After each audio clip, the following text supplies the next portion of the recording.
কাদিয়ানীদেরকে কাফের ঘোষণা করার জন্য। এটা কোনো দলীয় ব্যানার না।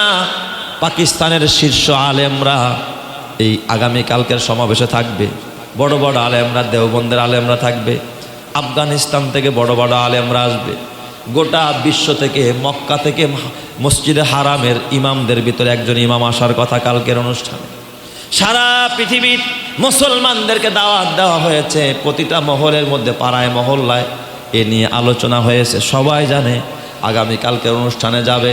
আমার মনে হয় আমরা যদি রাস্তাঘাট ব্লক করে সব জায়গার ভিতরে নবীর ইজ্জত রক্ষা করার জন্য, শুধুমাত্র কাদিয়ানীদেরকে কাফের ঘোষণা করার জন্য ওখানে যদি পায়ে হাইটা একটু ঘাম জড়ায়া মেহনত করে যদি একটু পিপাসাটাও লাগাইতে পারি, আর কিয়ামতের ময়দানে নবী যদি জিগায় উম্মতকে নিয়ে আসছো, বলবো নবী গো কিচ্ছু করতে পারি নাই, তবে তোমার খতমে নবুয়ত হেফাজতের জন্য, তোমার নবুয়তের ইজ্জত রক্ষার জন্য একটা দিন কষ্ট করে দাঁড়ায়াছিলাম, আল্লাহর নবী গো ঘাম জড়াইছিলাম।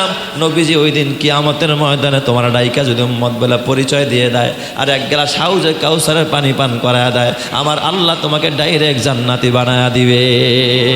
বলেন তো আমার আল্লাহ পারে কি পারে না? এই জন্য আমার আল্লাহ বলে, ইয়া আইয়ুহাল্লাযীনা আমানুত্তাকুল্লাহ ওয়াবতাগু ইলাইহিল ওয়াসিলা। হে আমার বান্দারা, ও আমার গোলামেরা, আল্লাহকে ভয় করো, একটা ওসিলা তালাশ করো, মুক্তির জন্য একটা ওসিলা তালাশ করো।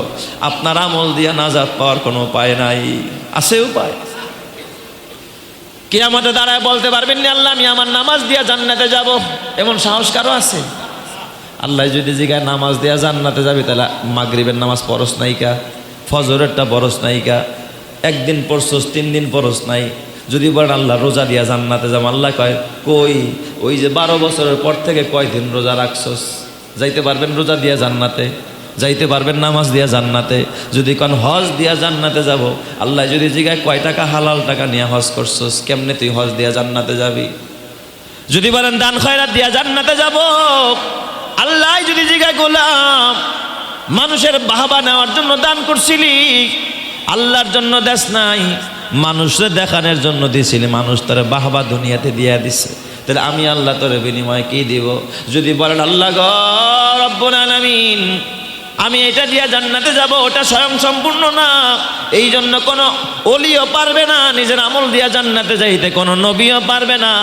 সবাই বলে আল্লাহ তোমার দয়ায় জান্নাতে যেতে চাই, আল্লাহ তোমার রহমে জান্নাতে যেতে চাই, একটা ওসিলায় জান্নাতে যেতে চাই। ওই রকমের একটা ওসিলা আগামীকাল আমার বাংলাদেশে হবে। কথা ঠিক না ব্যাঠিক? জোরে কর। তো এই জন্য এটা আমার ইমানি দায়িত্ব। কে বললো, কে নিল, কে গাড়ি দিল দেখার দরকার নাই। নিয়ত করবেন আমি আরো 5 জনের নিব, এই 5 জনের খরচ আমি দিব ইনশাল্লাহ। রাজি আছেন না? ইনশাল্লাহ আমি 5 জনের খরচ দিয়া ভাড়া দিয়া নিয়ে যাবো, এই রকমের নিয়ত করতে হবে। পারবো তো ইনশাল্লাহ? আল্লাহ তুমি কবুল করো, জোরে কানা আমিন। এ আমার বাজান, পৃথিবীর ইতিহাসে বহু যুদ্ধ হয়েছে। এই যুদ্ধগুলোর ভিতরে যতগুলো ক্ষয়ক্ষতি হয়েছে, সবচেয়ে বেশি ক্ষয়ক্ষতি হয়েছে ইয়ামামার যুদ্ধ, যেই যুদ্ধটা নবীজির ইন্তেকালের পরে সংগঠিত হয়েছিল। খলিফাতুল মুসলিমিন হজরতে আবু বকর যখন খলিফা হইলেন, আবু বকর সিদ্দিক, উনি খলিফাতুল মুসলিমিন। নবীজি নাই, নবীজি কবরে শোয়া।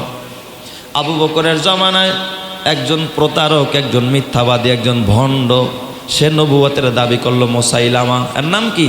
মুসাইলামা, মুসাইলামাতুল কাজ্জাব, মিথ্যা নবুয়তের দাবিদার, ভণ্ড নবী। মুসাইলামা চিন্তা করলো মোহাম্মদ নাই, এই সুযোগে আমি একটু নবী দাবি করি, আমি ওই স্থানটা দখল করি। নাউজুবিল্লাহ জোরে কোন সবার? নবুয়ত কি দাবি করার জিনিস? আমার নবী কি নবুয়ত দাবি করে পাইছে না আল্লাহ দিছে?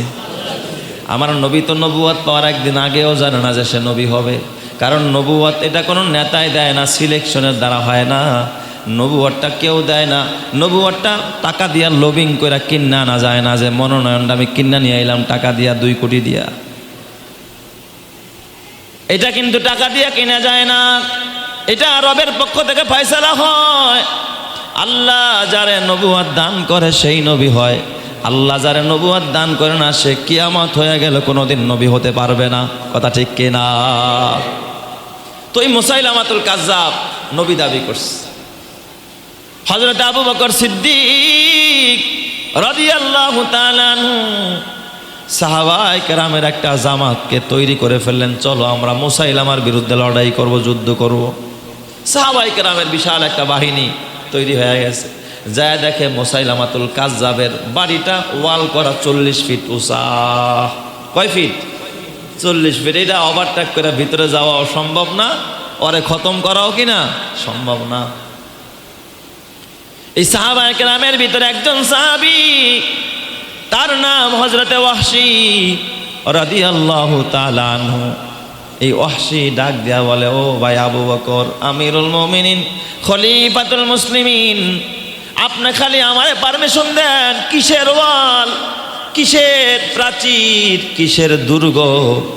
আমি ওয়াহশী আমার নিজের হাত দিয়া, আমার তরবারি দিয়া আমি নবীর দুশ্মন, নবুয়তের দুশ্মন, ইসলামের দুশ্মন মুসাইলামাতুল কাজ্জাবের গর্দানটাকে তার দেহ থেকে আলাদা করে দিব। চিৎকার মেরে কন্না আল্লাহু আকবার। ওয়াহশী তার প্রেরণা দেখে তার রক্ত মনে হয় যেন টকবক টকবক করতেছিল, সহ্য করতে পারে না ওয়াহশী। আবু বকর ডাক দিয়া কয়, ওয়াহশী যাও, অনুমতি দিয়া দিলাম। ওয়াহশী একটা বাঁশ বায়া বায়া এই দুর্গের উপর উঠতেছিল।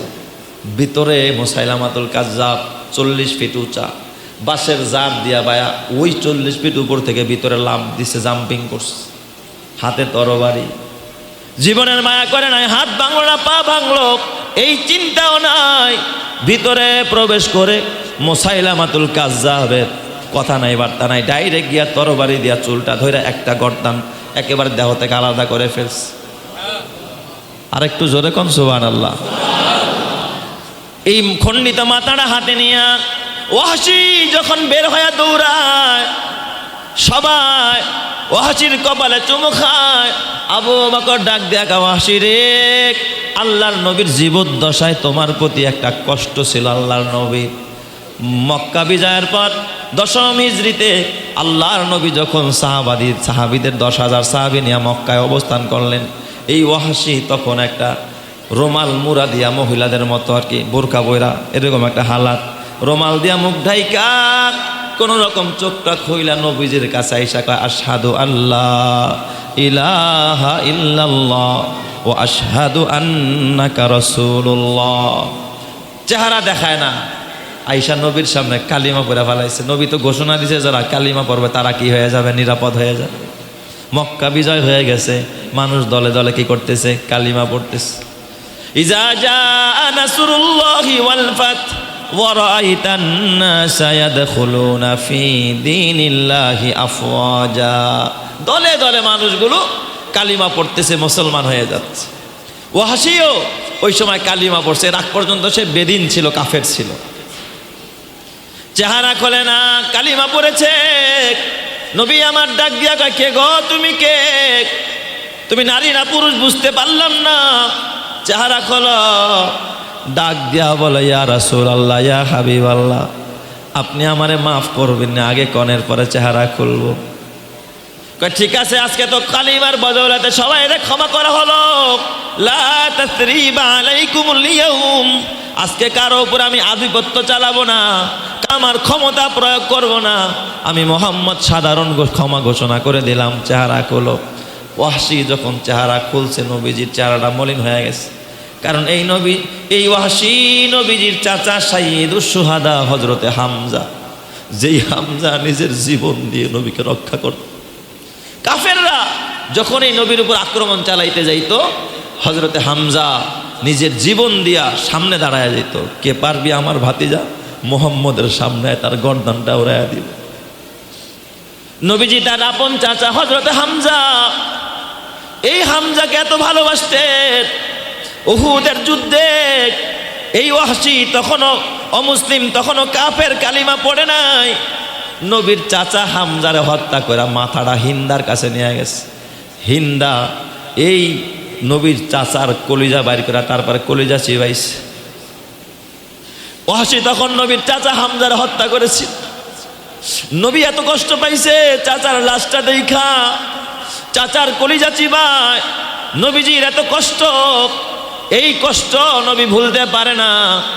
ওয়াহশীরে দেখার সাথে সাথে চাচার ওই কষ্টের কথা মনে পড়ে গেছে। কিন্তু এখন তার ওয়াহশী কাফের না, এখন ওয়াহশী কি হয়ে গেছে? মুসলমান হয়ে গেছে।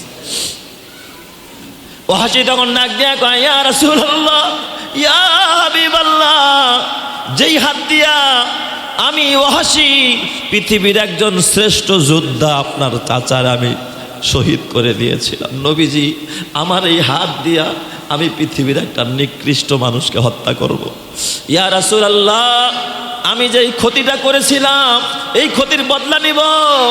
আবু বকর ডাক দিয়া বললেন, ওয়াহশী রে, নবীজি আজকে বাইচা থাকলে নবী যদি দেখতো তুমি তোমার হাত দিয়া মুসাইলামাতুল কাজ্জাবরে হত্যা করেছো, আল্লাহর নবী তোমার প্রতি খুশি হয়ে যাইতো। চিৎকার মেরে কন্না আল্লাহু আকবার।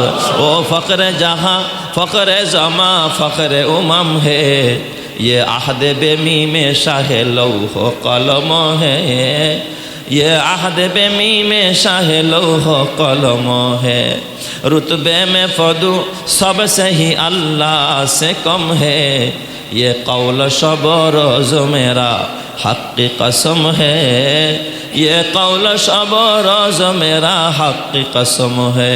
जोरे जोरे कन सुबहानाल्लाह।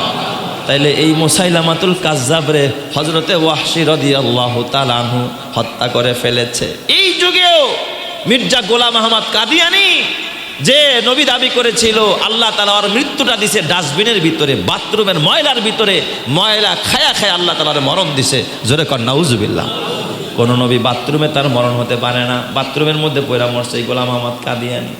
আর তাদের অনুসারীরা আজকে আমার নবীর বিরুদ্ধে প্রোপাগান্ডা চালায়। পঞ্চগড়ে সেই প্রত্যন্ত অঞ্চলে তারা বিশাল, সেখানে গরিব মানুষ টাকার প্রলোভন দিয়া দিয়া তাদেরকে কাদিয়ানি বানায় ফেলতেছে। তাহলে বলেন তো এদের বিরুদ্ধে আমাদের সচেতন হওয়া দরকার আছে না নাই?